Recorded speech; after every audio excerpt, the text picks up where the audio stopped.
Hi, thank you all for coming. Can you hear me? It is on. Hello? Can you hear this? It's on.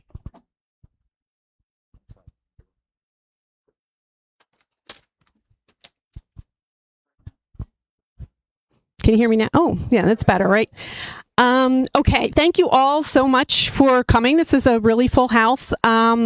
We're going to start with the Pledge of Allegiance, and then we will go into our election for the board and officers, and then we have a presentation to Senator Bidel, and then we will start our candidate forum.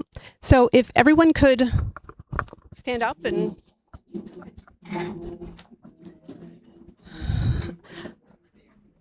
the flag's over here. Sorry. It's very small. I pledge allegiance to the flag of the United States of America and to the republic for which it stands, one nation, under God, indivisible, with liberty and justice for all. Okay. Next, Dan. Where's Dan? Crying? Oh, there he is. Do you want to come up front? Oh, yeah, you could use...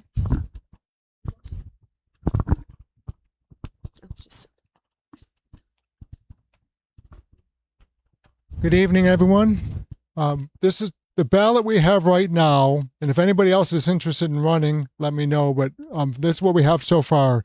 So Kara Morris for president, right here. Glenn Holler for vice president.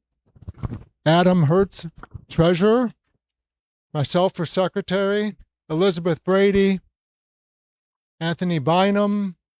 I know he's here. There he is. Anthony. Dave Coleman. Jonathan McGowan. Megan Sheffel. Lori Shook. Anthony Vega. And Casey Wetzel. Oh, there she is. Hi, Casey. Anybody else interested? Or if not, we'll move ahead with these. Okay. We want a motion from the floor to accept the ballot as is. Thank you. Second? We're good to go. Anything else we need to do for that? Or? All in favor? All opposed? Okay. That was an easy selection. You guys ever win. Thank you. Thank you, Dan, and thank you very much for everybody who is serving on the board.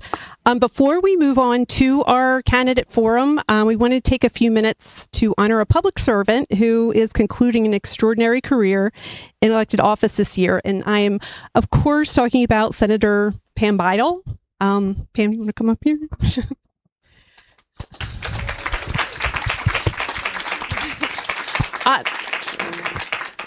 Pam, you have been a steadfast champion for our community for decades, and your indefatigable commitment to our district is truly legendary. In gratitude for your years of public service and your tireless dedication to our neighborhoods, I am proud to present you with this Linthicum Shipley Improvement Association Certificate of Appreciation.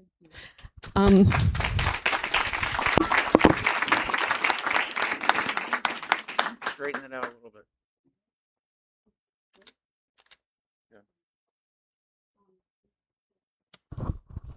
For your exemplary dedication to the state of Maryland and the Linthicum community. Your unwavering commitment to public service has forged a lasting legacy, enriching the lives of our citizens and the future of our state. Can I say something? Certainly. Thank you all very much. Len and I have lived here for 49 years. I know a couple years ago, about 8 years ago, a candidate, one of my opponents, tried to say I live somewhere else, but I can assure you I literally live down the street. Susie knows. Susie's my outback neighbor, right? And so it's really been our pleasure. Our children were all born here. It was really our pleasure to raise them here. The boys played ball. Our daughter rode horses at the equestrian center. The kids could, walk here to Lyndale. They could walk to the library. I think Linthicum is really a great place to raise children. So it's really been my delight to represent this community. Now, a lot of you don't know, but our districts are pretty large. We have 135,000 people that we represent in District 32.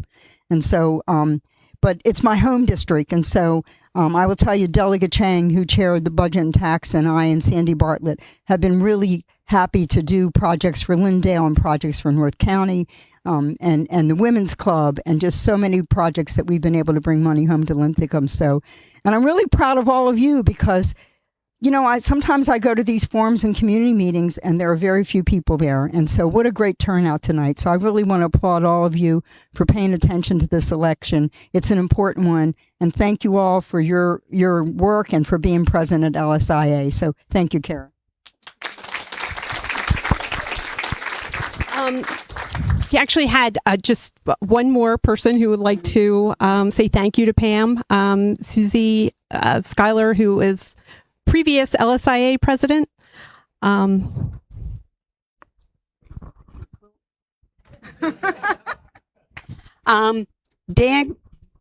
couldn't be here tonight, and he already saw Pam. But I want to say, if it wasn't for Pam, he and I truly believe that this area would be a lot different than what you see now. But she has helped us a lot ever since I've been involved with LSIA. She's my neighbor. And we've gotten along great. And she's been instrumental to help us to stop the SC Maglev. And now she's been helping us with the BWI Roundtable. So as a token of my appreciation, I wanted to give you a quilt. So yeah. Susie's a quilt maker, so I can't wait. So you can pull it out. Oh, look at this. Oh, Susie, that's gorgeous.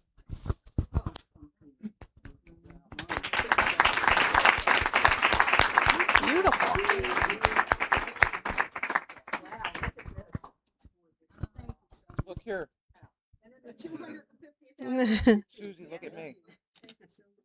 You're well. Sign it somewhere? There's a label on the back. It's right there.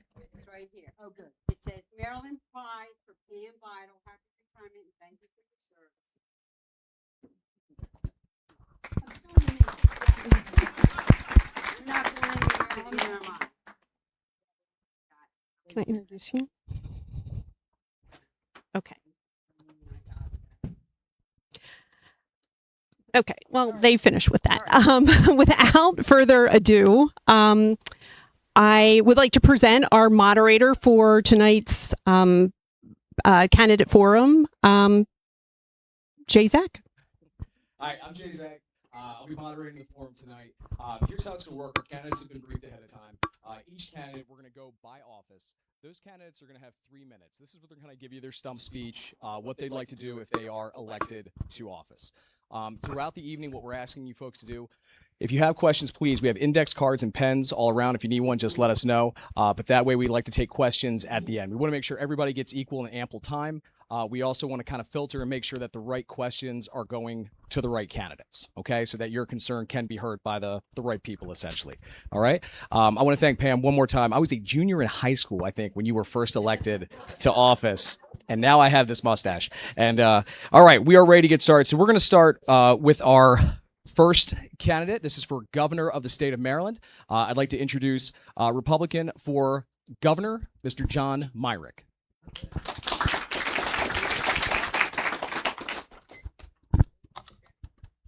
Thank you, and good evening, ladies and gentlemen. I appreciate you all coming out and being informed voters. I am John Myrick, and with your help, I will be our next governor. A little about me: I am a Marylander. I grew up here. My family has been here since 1640. I grew up in East Baltimore and in Harford County. I'm a graduate of the Harford County Public School System, so I can read and I can write and I can do math. and make change for a dollar. Things that our kids nowadays, unfortunately, can't do in a lot of cases. My running mate, Dr. Brenda Cham, is a special education teacher out in Washington County, someone who's been in the classroom every day for 30 years. She also served in the legislature under the Hogan administration. So she brings a legislative experience to the ticket as well. Now, why are we doing this? Because like most of you, I'd like to know that our money is going where it's supposed to go. I'd like our schools to be better. I'd like our streets to be safer. Everything that you want is what we want. It's that simple. We want to bring common sense and good judgment back to Annapolis, something that's been lacking down there for a very long time, unfortunately. You know, again, I grew up in Harford County. I served as a Harford County deputy sheriff for a few years early in my career. I'm the only governor candidate who's worn a badge and protected you in your homes. I was recruited over to work federal. I worked as a counterintelligence agent and intelligence officer for the next 30 years, protecting you in places you've never heard of. While I did that, I served in the Air Force Reserve for 23 years. I flew for 10 of that, and I am a combat veteran. I've seen combat on 5 different continents, and I can account for each and every one of my combat decorations. Maryland deserves better. You deserve lower taxes. You deserve more economic opportunity. You deserve schools where your children and grandchildren graduate and can actually read and do math, because a high school diploma is worthless if the kid can't read it. And no business is going to hire a child coming out of high school if they can't actually make change for a dollar. We can fix that. We can make our streets safer. We can lower your taxes and fees. Again, this is a spending issue, not a partisan politics issue. Pennsylvania up the street is run by a Democrat governor. They run a surplus, and their budget last year was $17 billion less than Maryland's, with twice the population. So clearly, this is not about partisan politics. This is about excessive spending. You deserve to have your tax dollars spent in places that you think they need to go. And you need to be holding the people down in Annapolis accountable for every action that they take in your name. That's what this is about. That's why I'm running. Thank you for your time. Great time. Thank you, Mr. Myrick. That's John Myrick, Republican candidate for governor. Okay. And just to the candidates, if you've seen it, we have a clock there for you so you can keep track of your time. No problem. All right. Next, our candidate is for Mr. James Rutledge, Republican for Attorney General.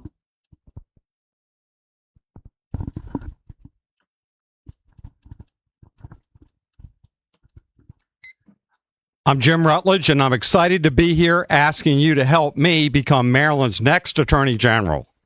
I'm running because I love this state and I love the people of Maryland. 40 years ago, I graduated from Maryland Law School with honors, and I have dedicated my life to the law. I have worked with the best law firms in Maryland and Georgia. My work has included fraud, conspiracy, wrongful death, and civil rights. I have prosecuted felonies, armed robbery, and child molestation. And I believe that our safety and our prosperity depend upon law and order.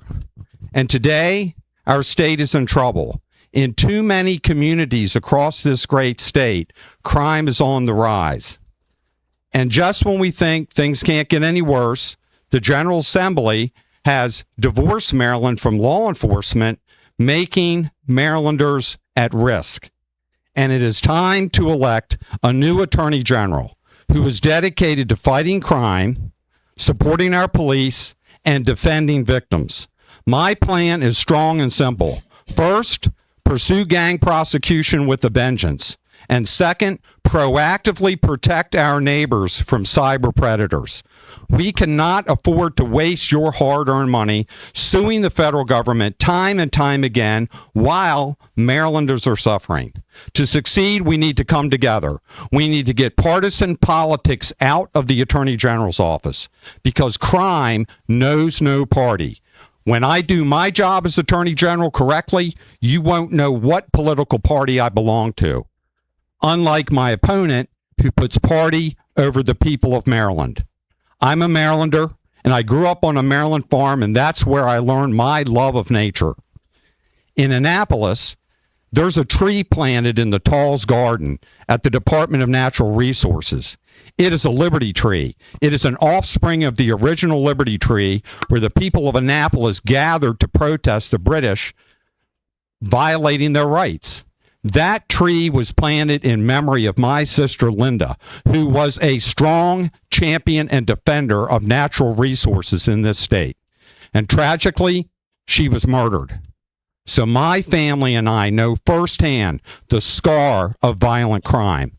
And when I think of that liberty tree, I am motivated to continue my work to bring peace and safety to the people of Maryland and to defend our natural resources in the Chesapeake Bay. So please join my campaign, learn more about it at electjim.com. That's electjim.com to volunteer and donate. Thank you very much for your time. Thank you for this forum. You guys are doing great on time. That was Mr. Jim Rutledge, candidate for Attorney General, Republican candidate for Attorney General. Next, Ms. Sonia Dunn was not able to join us tonight. She is running as a Republican for Comptroller, but Brooke Learman, Democrat for Comptroller, is here this evening. Good evening, everybody. I'm Brooke Learman, and I'm honored to be serving as the 34th Comptroller of the state of Maryland. I'm also actually the first woman to ever hold this position. So thanks. I always feel like Comptroller should get a few extra seconds because we have to actually explain what our job is. But to back up, I am delighted to be Comptroller, delighted to be here at LSIA. Thank you so much to everybody for coming out tonight. I'm a former federal litigator. I'm a mom of 2 school-age kids. I live in Baltimore City, raised in Montgomery County, and ran in 2022 because I realized that our comptroller could do more from its position, that we needed somebody who could reimagine, reinvigorate the office of the comptroller. So it would serve not just as a bean counter, but somebody who is advocating for working families and small businesses and moving the office into a direction of transparency and efficiency. So that's what I've been up to for the past 3.5 years. We have a vision in the office of the comptroller to work in partnership to create a state that is more equitable, more resilient, and more prosperous so that every Marylander can reach their full potential. And that means that we are dedicated every day to focusing on building a more affordable Maryland and a government that really works for you.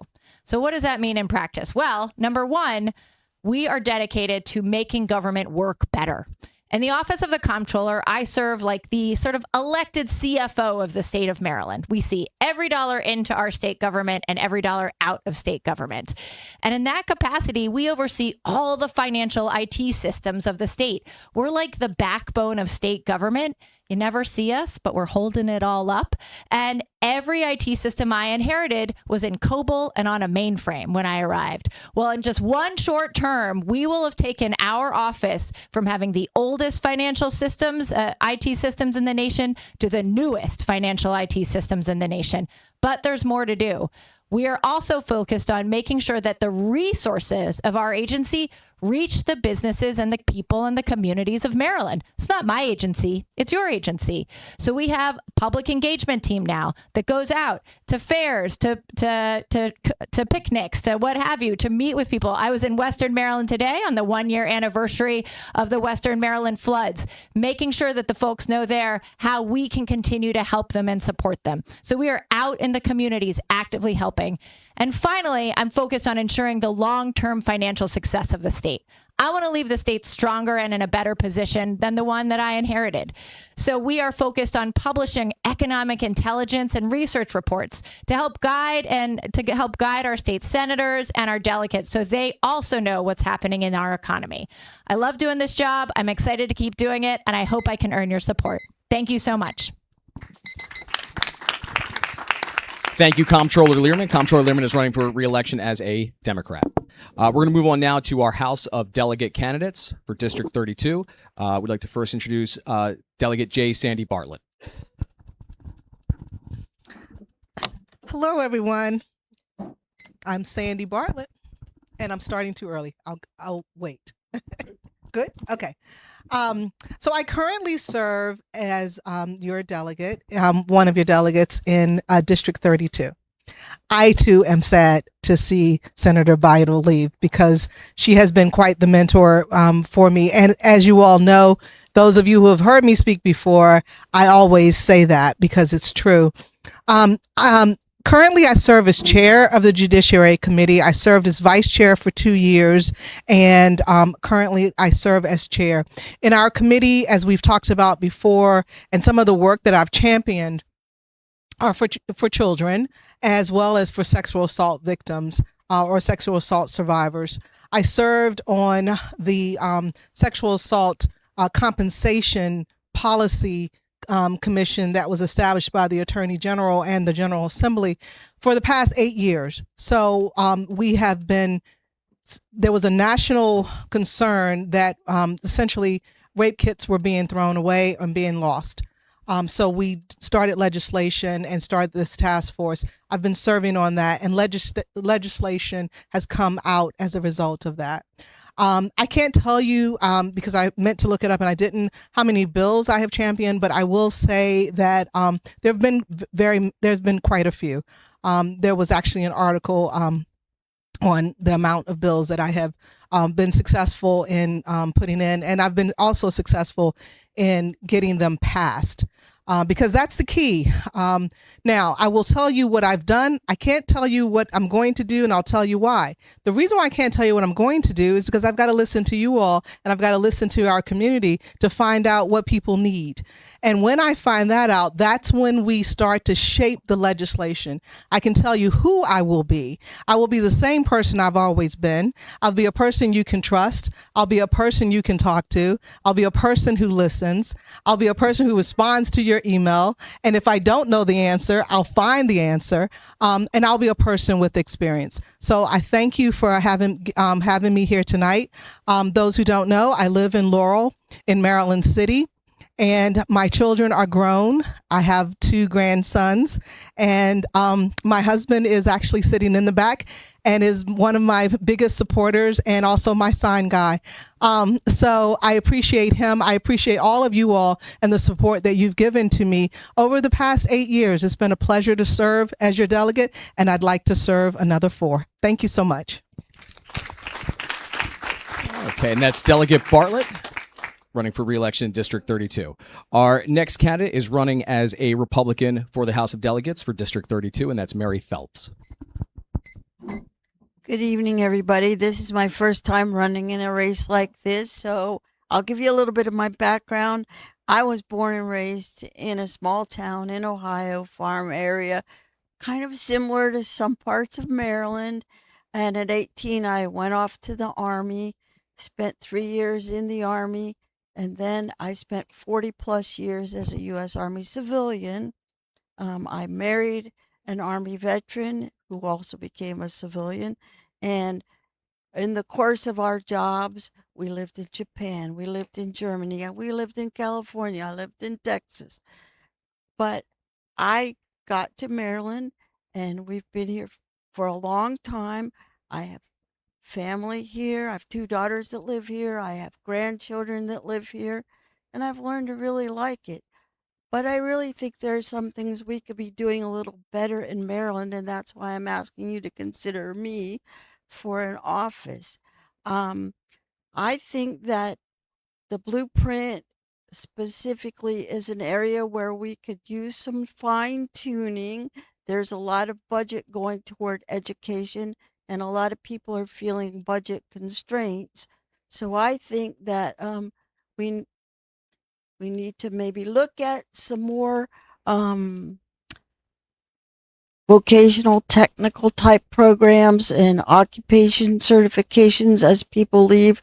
Right now, there's no specific thing in Anne Arundel County that's tracking how many people are getting that kind of diploma versus a academic one, but it appears like the graduation rate in those programs is only about 4%. And I think that not everybody needs to go to expensive colleges, and so I think maybe some of the budget could be looked at there.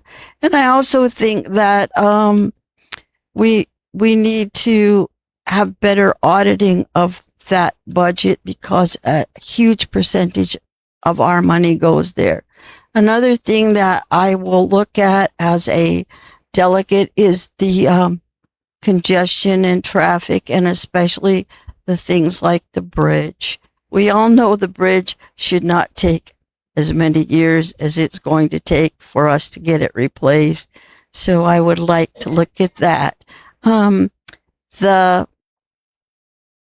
Some of the other things that I would like to let you guys know is I started as a GS2 as a civilian.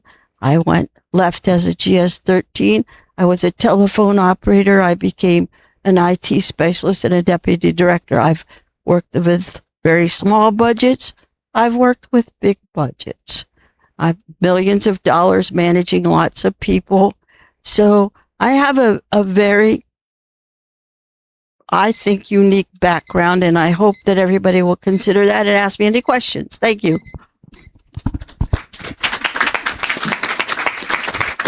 Thank you. That was Mary Phelps, Republican candidate for District 32. Our next candidate for District 32 House of Delegates is Spencer Dixon, running as a Democrat.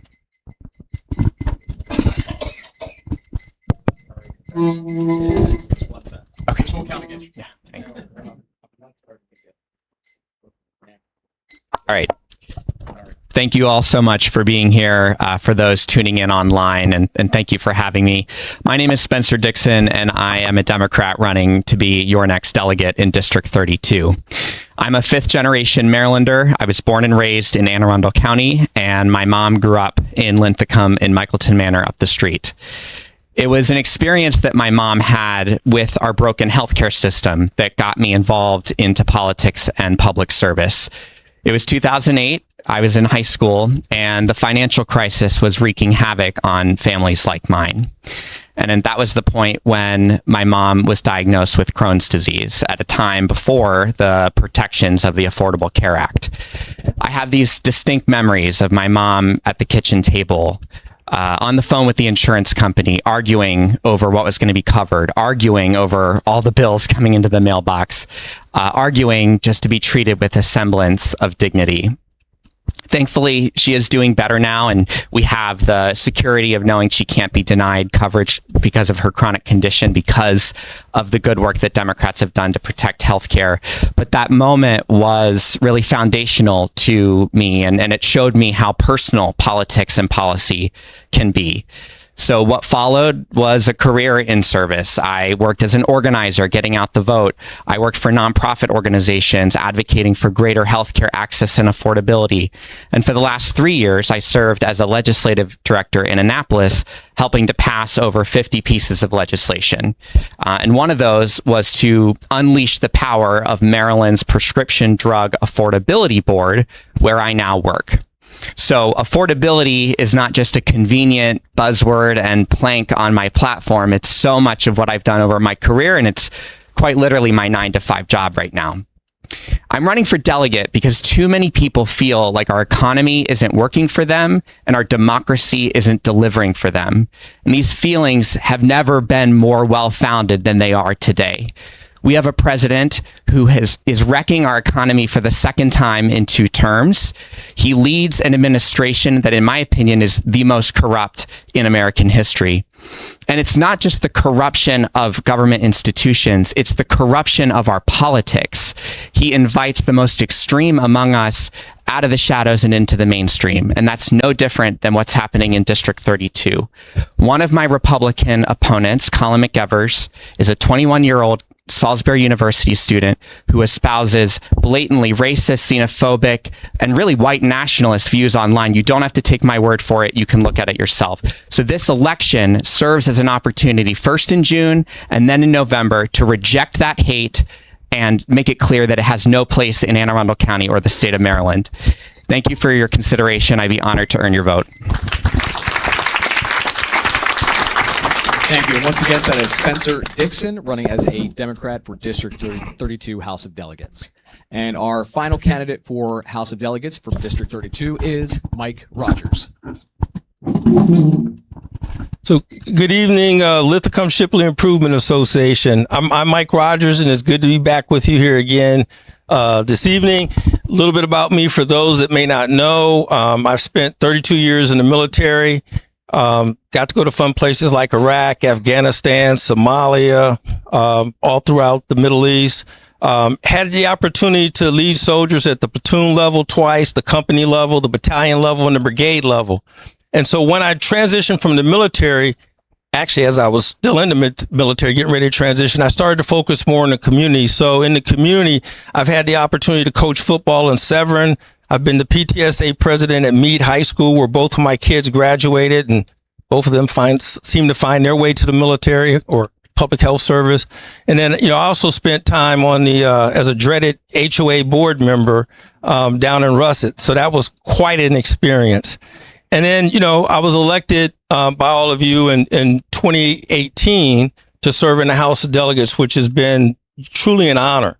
And so there I've had the opportunity to serve on the Economic Matters Committee for all 8 years. But I also had the opportunity for the past 4 to lead the Veterans Caucus, the House Veterans Caucus. And we have the largest Veterans Caucus in the United States. And so we've had the opportunity to do meaningful legislation to support our veterans. And for those that may not be aware, Anne Arundel County has a second highest level of veterans in the state behind Prince George's County. So it's been an honor to do that. Most recently, I've had the honor to serve as the Business Regulations Subcommittee Chair on Economic Matters. So I'm really looking forward to, while I continue to serve veterans and military families, but to make Maryland more friendly when it comes to business, so that we can get more business, attract more business to Maryland to help our economy. So again, thank you all for having me, and I look forward to your questions.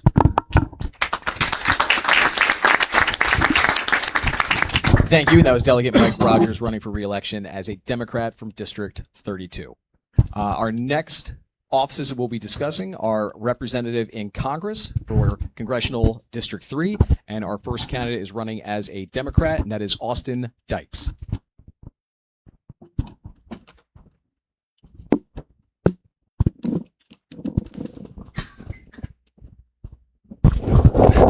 Hello, thanks everyone. Thank you so much for having me out. My name is Austin Dykes. I'm running for House of Delegates District 3, so I'm running to be your representative. I live in Mount Airy, so I live in the district. I've lived there since 2016. I live there with my 2 kids, my 2 black cats. I've been a federal program manager for the last 15 years. I'm an Army veteran. I'm an Army veteran. I still work in the intelligence community. I was a HUMINTER and a CI guy, so I don't think you can throw a rock and not hit a vet in this room. But the reason I'm running is because I've heard a lot of nice things tonight. I am a progressive Democrat. I am running from the left because I believe in the working class of this country. I love my country, but I see a lot of issues, and I see both parties who refuse to address it. When I look around the counties, I see working class families doing 50, 60 hours a week and still not being able to make ends meet. The average age of a home buyer is 59 years old. A whole generation is priced out of affordable housing. Instead of saying we support the working class, how about we advocate for a $25 minimum wage, which is what I will do? Instead of saying, how about we have better health care, how about we advocate for Medicare for all, which is what I advocate for? I see ICE ripping mothers and daughters away from each other in the parking lots of our schools and churches. I see your tax dollars supporting a genocide. I am disgusted with both parties.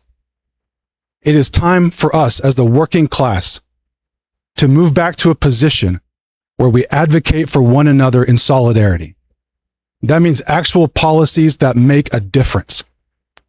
As a Democrat in Congress, I will never walk up to a Republican and say, what would you like to do? I don't want a Republican in our Congress. I don't want any Republicans in our democracy. I am an enemy to Republicans. I will fight them at every step, and that is what Democrats have to do. The Trump administration is taking away our rights at every single corner. In Virginia, in Louisiana, they're taking away your right to vote. And our current representative took $4.2 million from AIPAC to make sure that you don't have a choice. I'm livid. And I think the people of this country are livid too. They want money out of our politics.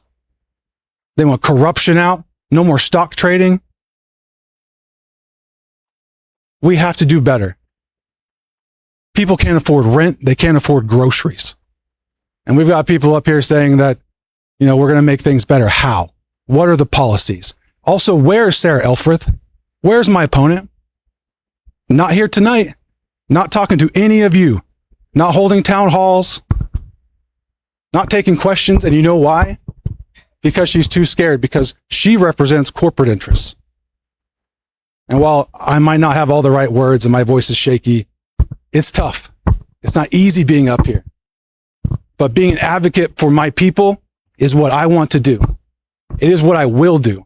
Whether in this election, the next election, or years after, we're going to build community. We're going to get corruption and grift out of our country, and we are going to win a future for our children. Thank you so much, everyone. Thank you. That was Austin Dykes, Democratic candidate for Congressional District 3. Our next candidate for District 3 is Bernie Flowers, running as a Republican. Hi, everybody. If you look over at that banner over there, everything you need to know about me is there. I encourage you to check it out. Are you happy with the way things are in District 3? You wonder why your bridge hasn't been fixed? Have you ever thought about that? How about your electric bills? Why are they so high? Look, I got a speech here. Rarely do I use speeches written down. I spent 21 years in the United States Air Force. I retired as Lieutenant Colonel.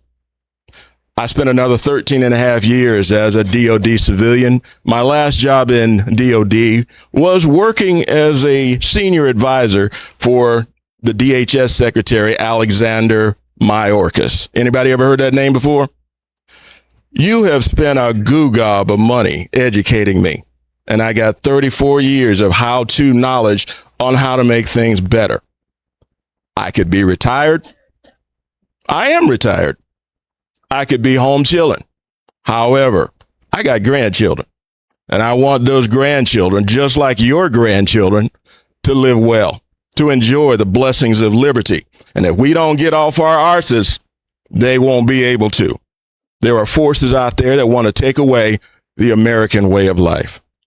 My illustrious friend over here mentioned your current congressperson, but instead of $4.2 million, she took $4.9 million from AIPAC, and it's not going to stop. When you take $4.9 million from somebody, they own you. She doesn't work for you, but I want to work for you. I've been working for you for 34 years. I might be the first DOD soldier, even though I was in the Air Force, to go into Ukraine. We shouldn't be there. And if I can, we're going to stop some of these endless wars. I was in Iraq. I was in Afghanistan. I did a lot of good things for you that you won't ever hear about.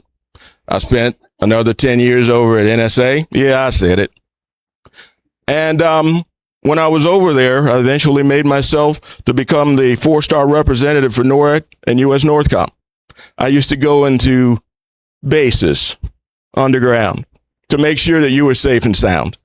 I know a lot about the government. I do not have to do this. I'm retired. But the issue of the day, again, if we want things to be fair, we have to have experienced people that are willing to put it on the line. And I've been doing it for you my whole adult life. So, without any questions, well, we're going to have some questions later. But the issue of the day is I'm here for you. I'm fighting for you. I've been fighting for you my whole life. And I will continue to do that for you until I stop breathing.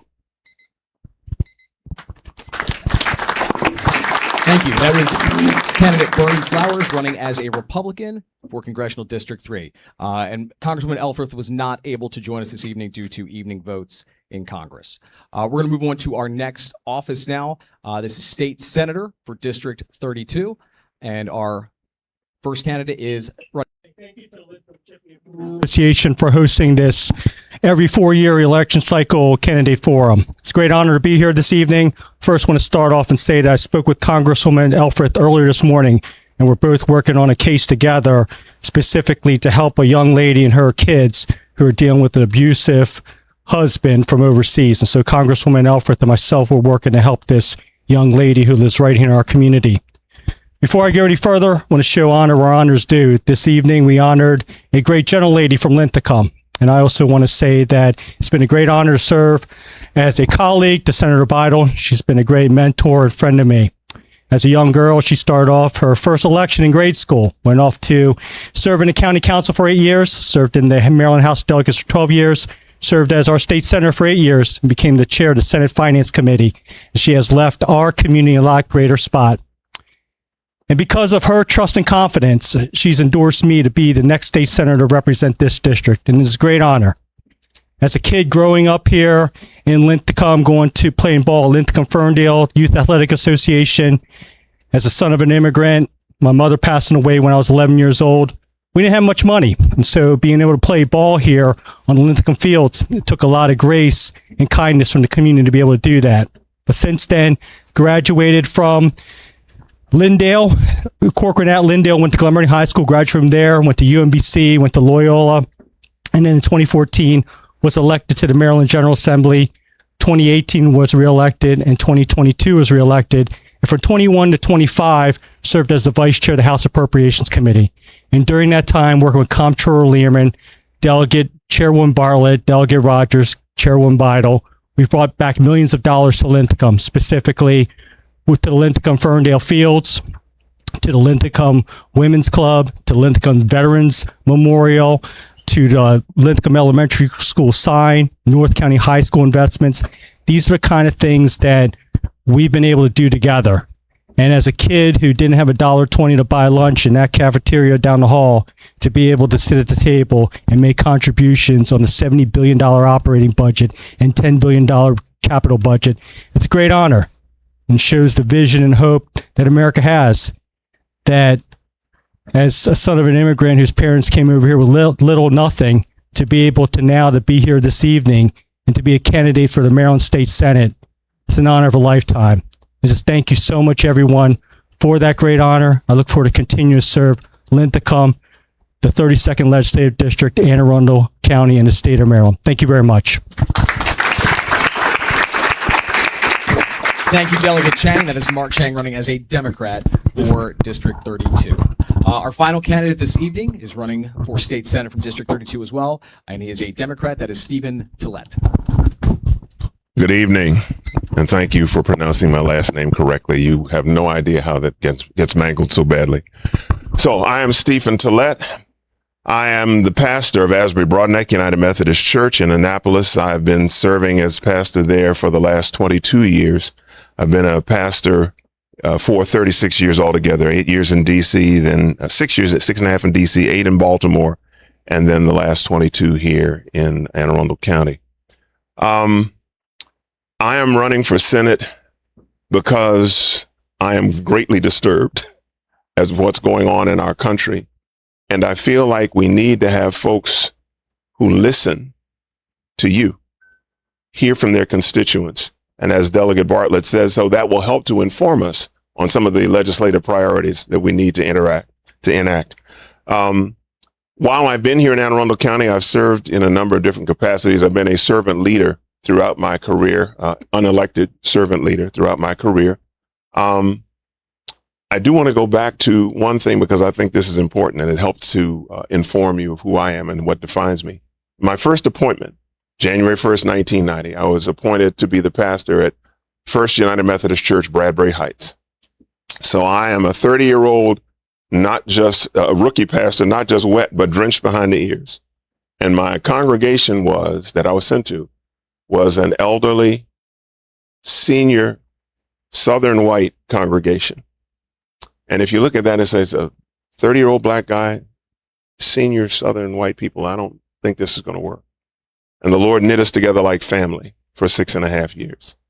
And that helped to inform me of the fundamental decency of most people and the fundamental sameness of most people. And so that has launched me on my career. to the point where I've served as president of the Anne Arundel County branch NAACP, was one of the co-founders of ACT, Anne Arundel Connecting Together, and also served as tri-chair for the Maryland Poor People's Campaign. The subject of poverty was raised, and I will spend the rest of my time on that.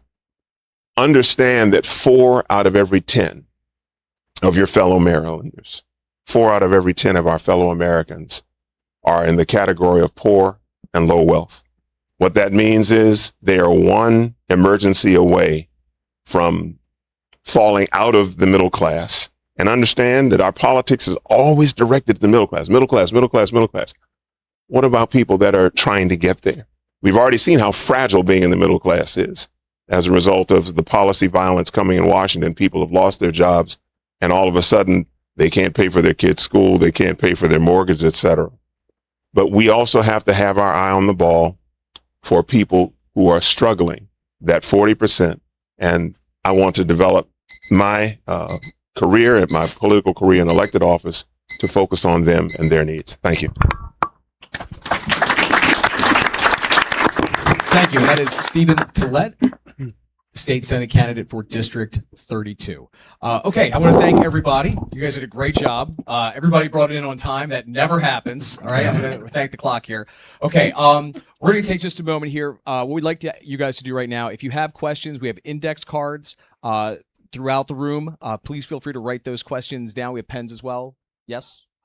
Okay, great. We'll be happy to ask as many of those questions as we can. Comptroller Learman, I know you have to get going, so I do have one question for you already. So Comptroller Learman, how is your office going to correct Maryland's current deficit that the state of Maryland is in now? Going forward, if you get reelected, where do you see Maryland in the next 5 years? Thank you, and good luck as you go forward. Great. Thank you so much for that question. The Comptroller of Maryland, as the elected CFO, one of our core functions is to inform the governor and the General Assembly not how to spend the money that they have, but how much they have to spend. I chair something called the Board of Revenue Estimates, and we meet every March, September, and December to give the official pronunciation of how much we believe we are going to bring in as a state from our revenues. That's the number that then the governor and the General Assembly use to formulate their budget. And every year, the General Assembly and the governor have to pass a balanced budget. And every year they do. And so in the next term, as they did just in April, and next year, I know again that the General Assembly and governor will pass a balanced budget. Now, I'm sure you can hear from the folks up here, and Senator Beidel knows a lot about this too. Of course, she's been a huge leader in the state Senate. There are challenges that we face called a structural deficit. So that means not that we have a deficit right now, but that looking out years ahead, including next year, what we are supposed to be paying under statute goes like this, and what we think we're going to bring in from revenue goes like this. So they don't quite, there's a little bit of a gap there. And that gap is our structural deficit. Now, I know that the governor and the General Assembly are already starting to talk about what they plan to do to help shrink and close that structural deficit over the coming years. I do want to take you back, though, because I think sometimes folks think that we've never had this structural deficit, or this hasn't happened before. But actually, when Delegate Chang and I were first elected and on the Appropriations Committee together, starting in the 2015 session, we got there, these bright-eyed delegates, and there was a big deficit. So it happens quite often that there is a deficit, and then during the session, we make cuts, we do changes, we change statutory formulas, and then that closes the deficit. The only time in the past 15 years we haven't had an annual deficit to close was really during COVID, and immediately after COVID, because of the vast amount of federal money that was coming into the state of Maryland. But remember, that was one-time money, right? And so we had it for a few years, and then it got spent. It was supposed to be spent. It got spent and it went away. So I am eager to continue being a partner to the governor, to the General Assembly, to make sure that they know, the revenues that we have coming in, to do the estimates we need to do of the bills that they propose and the financial bills and the revenue bills that they propose, so that we can ensure that we are closing any deficit. Say one final thing, which is that one of the things that we've done in the Office of the Comptroller to help with deficits is to try to close our tax gap. The tax gap is the difference between what is owed versus what is paid. And we have, over the last few years, started really innovating on ways that we can make sure that we're tackling the challenge of meeting, of people bringing in income that isn't reported in the new cyber economy.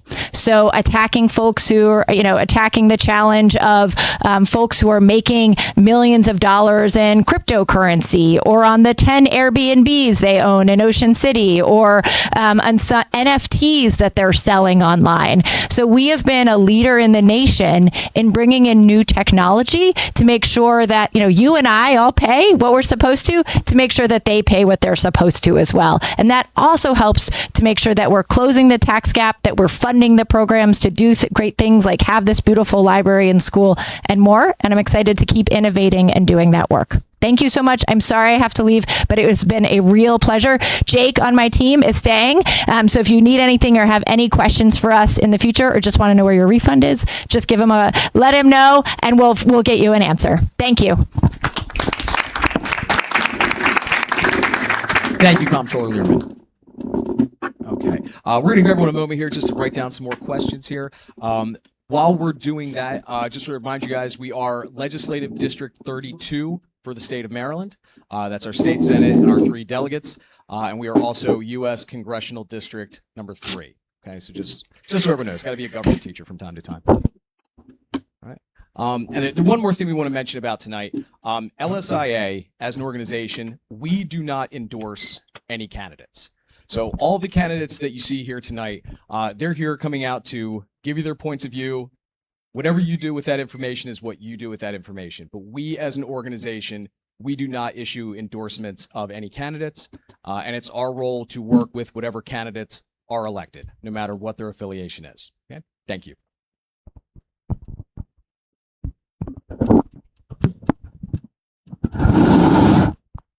All right, so for some of these, we can just sort of send the mic on down the line. And as you guys are doing more questions back there.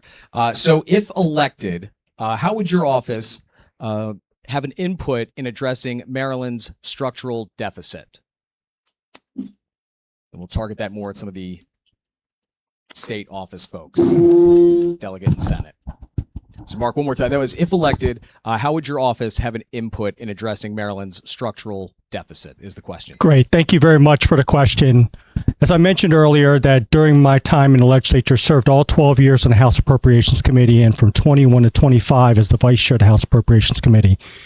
As Comptroller Learman stated earlier, that because of what happened with the COVID-19 pandemic, and also now with Trump 2.0, we as a state really haven't had a strong partner with the federal government. About 20% of our state's budget comes from the federal government. So when there's a decline in the amount of federal funds that come to the state, that really affects what our revenues look like. Also, we used to be able to cherish the fact that Maryland had the most federal assets in the country in the State of Union. However, now that's really changed.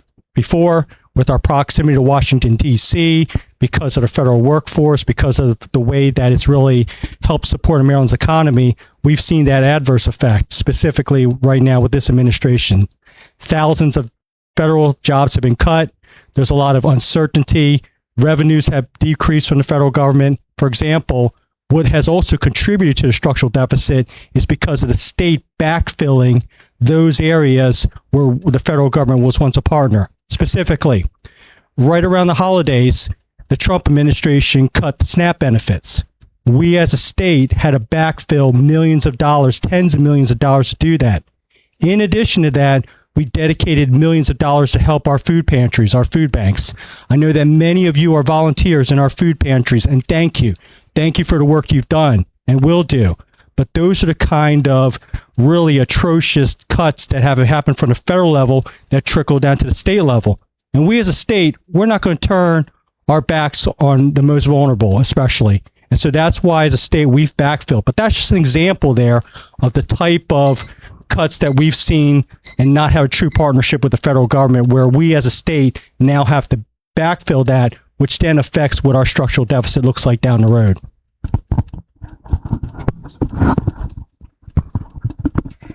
The comptroller indicated what one of the big problems is, and that is the tax gap.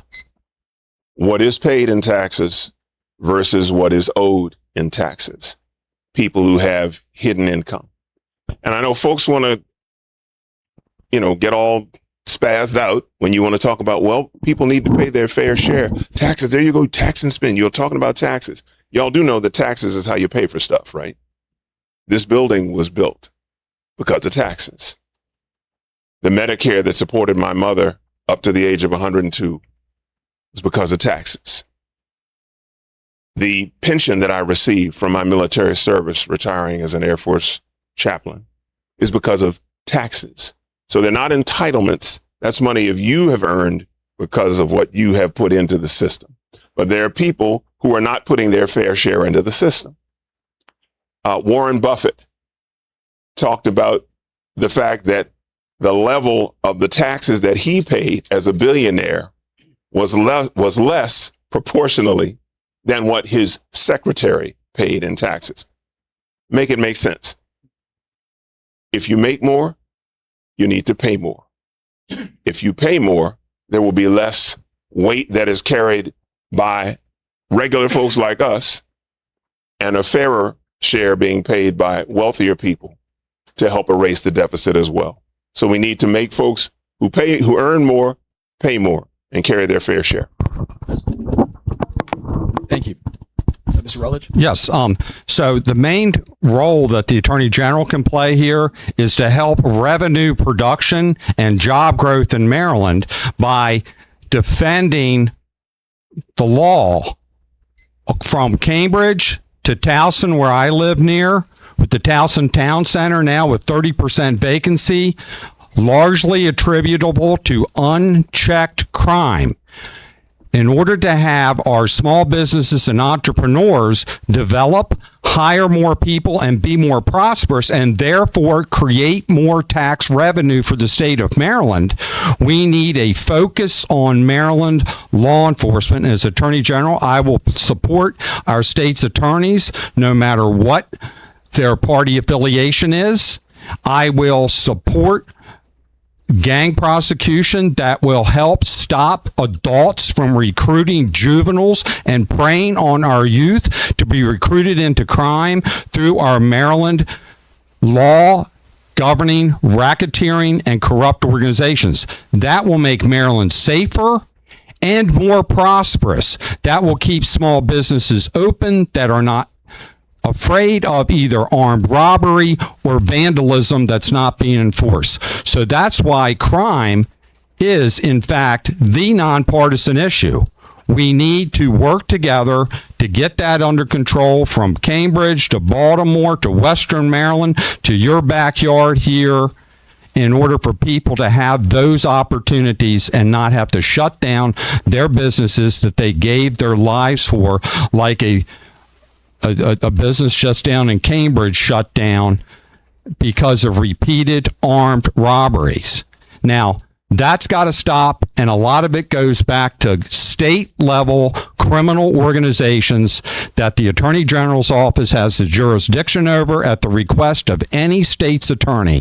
And I've met with many of them in the short 8 weeks I've been running, and as a former prosecutor, I'm completely dedicated to that and dedicated to defending the victims, and that's going to help us have a state where people can make more money, pay more taxes, have more revenue. Thank you very much. Thank you, Mr. Rutledge. Mr. Myrick? Yes, as our next governor, let's start with the fact that the governor is the one who creates the budget to begin with. So as our next governor, I look forward to working with the legislature, with the Democratic leadership in our legislature, to come up with a way that we can close that structural deficit. Remember, as the comptroller said, the structural deficit's the difference between what we spend and what we bring in. That's that gap. So it's, as I said earlier, it's a spending issue. Every state around us runs at a surplus, except for Maryland. We are one of the richest states in the nation, yet we run consistently at a deficit. Now, she's right. Under the Constitution, the budget must be balanced and it must be passed every year, which means your taxes go up when that structural deficit isn't closed sufficiently. As we saw last year when we had the largest tax increase in Maryland history, nearly $2 billion in new taxes and fees. And I know many of you in this room have gone to motor vehicles and renewed your tags. You've seen the result of that. 4 years ago, it was $62 to renew your tags for a year. It's $191.50 today. That's a 3-time increase. It's $46 in Virginia. It's $38 in Pennsylvania. What are we doing differently? Are your roads any better here? No. So I look forward to working with the legislature to come up with innovative approaches to increase revenues through bringing businesses back to Maryland, which means employing more Marylanders in better paying jobs. And what do employed people do? They pay taxes. So we will be able to close that deficit using logic, common sense, and some rational thought when we eliminate waste, fraud, and reckless spending. That's your tax dollars. Thank you, Mr. Myrick. Mr. Dixon, before you begin, we're giving each candidate, anyone who wants to respond to a question, 2 minutes to do so. Mr. Dixon? Great. Thank you for the question. I know folks see the news of the structural deficit and are rightfully concerned. But as the comptroller said, Maryland has had structural deficits for the better part of a decade. And not to get too wonky, but the way that Maryland budgets is actually very unique. And we have budget deficits in a way that other states don't on paper. So it's really not an apples to apples comparison. I would take a balanced approach in the General Assembly. What was not mentioned by the former gentleman when he mentioned the, quote, largest tax increase in Maryland history, which is not true from a percentage standpoint, is there was $1 billion in cuts that the governor put in his budget. And that was on top of nearly $1 billion the fiscal year before, if I have my math correct. So the notion that Annapolis Democrats are only increasing your taxes year after year after year without right sizing our state government is simply not true. There's an exercise that happens every year to look at what we can fine tune, make changes to, and that is something that I would support in the General Assembly. What I won't stand for are the increases to fees that are primarily felt by the working and middle class in this state. I would support an initiative called the Maryland Fair Share Plan. You can go online and read more about it, but it would do a lot of what others have talked about tonight. It would raise taxes on large corporations, international corporations, by using global budgeting.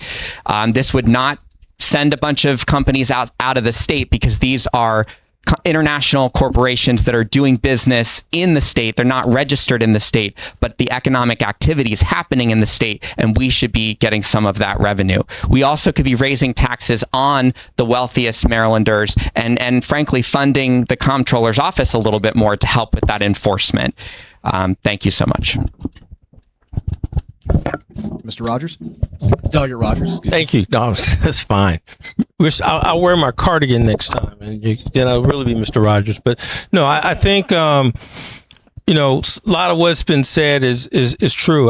But revenue and expenses, we have to find a way to close that gap. And I think that there are efficiencies that we can find in some of the bigger, larger programs that the state has, and we need to do that. We need to audit those, and we passed the legislation this year to more effectively audit some of the larger programs and find those efficiencies without having to raise taxes. But again, everyone likes the services, and those services aren't free.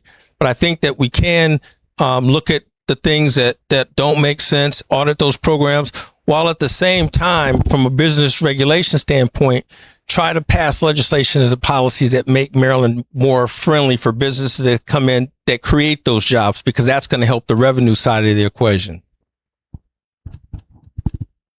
I don't have a comment. Is there anybody else with that question? Okay. Mr. Dykes?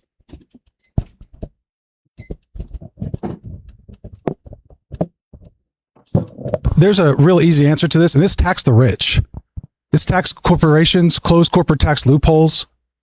We have a Congress who refuses. Trump cut taxes on the wealthiest Americans to cut Medicaid for 800,000 of us.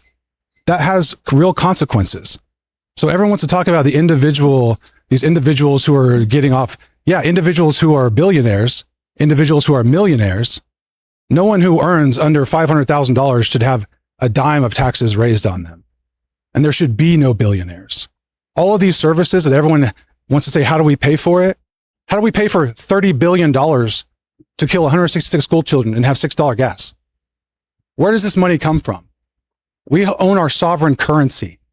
This stuff prints itself. Why is there always money to print for these things? And not for us, not for you. Why? Because they don't have your interest in mind. Because corporate Democrats, Republicans want to tell you that it's not feasible. They have to tinker around the edges. Do a little tax break here, a little tax break there.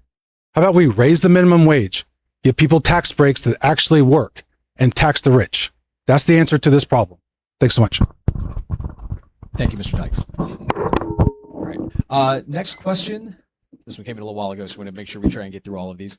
Can anyone on the panel who is pro-life indicate as much and explain what, if anything, you can do if you win or if you are reelected in the general election to further the cause of the unborn in a pro-abortion state?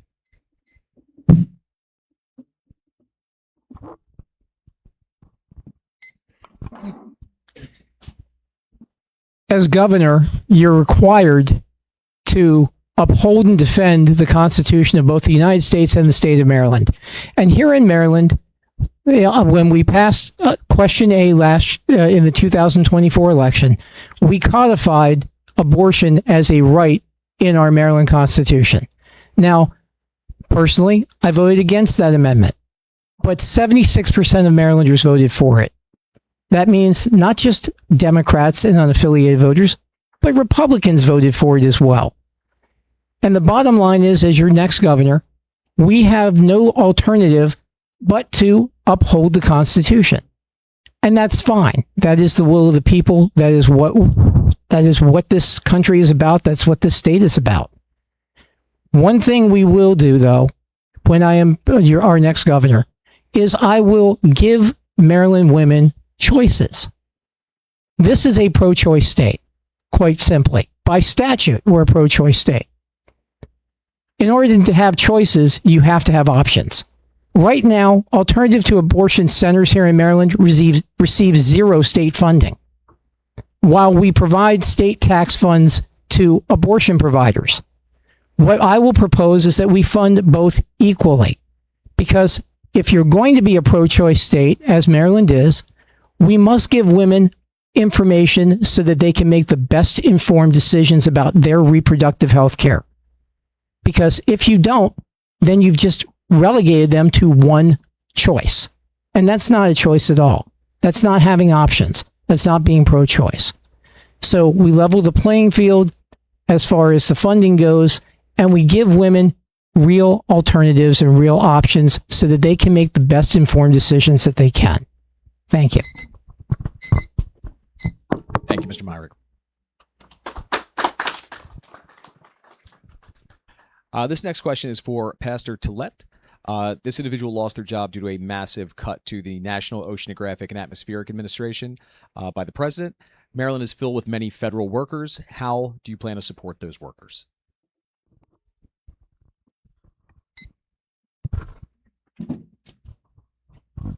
I don't know. As was pointed out earlier, there are some things that the state did to try to be a backfill for folks when they lost their employment for a while. But that's not anything that can happen on a permanent basis. So one of the things that needs to happen is to change the numbers in the Congress so that when crazy bills that are proposed to cut NOAA and other administration and other agencies like that we will be able to push back and say, we're not going to do it. But that means that we have to be ready to push back. And if we're not, we're just going to say, well, we'll wait 2 more years and then it'll be gone. What's going to be left in 2 more years?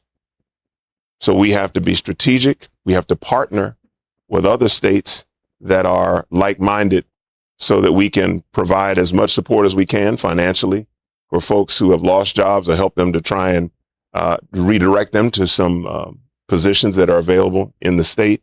But beyond that, we also have to elect a Congress that will not allow this White House to continue to run amok and abuse the American people. Thank you, Pastor. I believe this is a follow-up for Mr. Myrick. Will our tax dollars be spent on abortions? I think I just turned this off now. Okay. Well, as I said, Maryland Constitution guarantees the right of on-demand abortion to any woman that so desires it. So, and statutorily, our General Assembly has passed laws to ensure that funding is available for that. That's not an option that the governor has. That's going to have to come through the legislature in cooperation and in consultation with the governor, of course. But as it currently stands, yes, tax dollars are spent on abortion services because that is what Marylanders have mandated in our Constitution. And that is what our legislature has responded to those mandates with statutes. So I have no alternative but to put that in the budget, which is, again, why I said we will level the playing field and we will finance alternative to abortion centers at the same level that we finance abortion providers to give women real choices. Thank you. Thank you, Mr. Myrick. At this time, are there any last call for questions? Do you have any questions? Okay.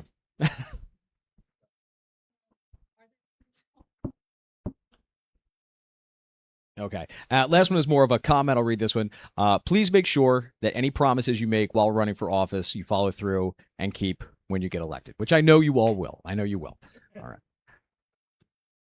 Okay. All right. So if we are done with questions, yes, please sign in if you haven't done so. We have the room until 9 p.m. At 9 p.m., we got to go. They toss us out. But we do have some time. So if anybody, candidates, if you'd like to interact with anybody, if you'd like to interact with a candidate, they're here. We encourage you to do so.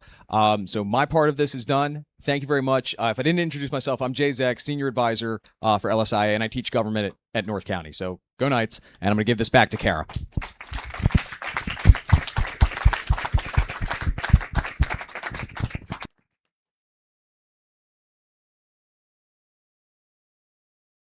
that because I could never have done that.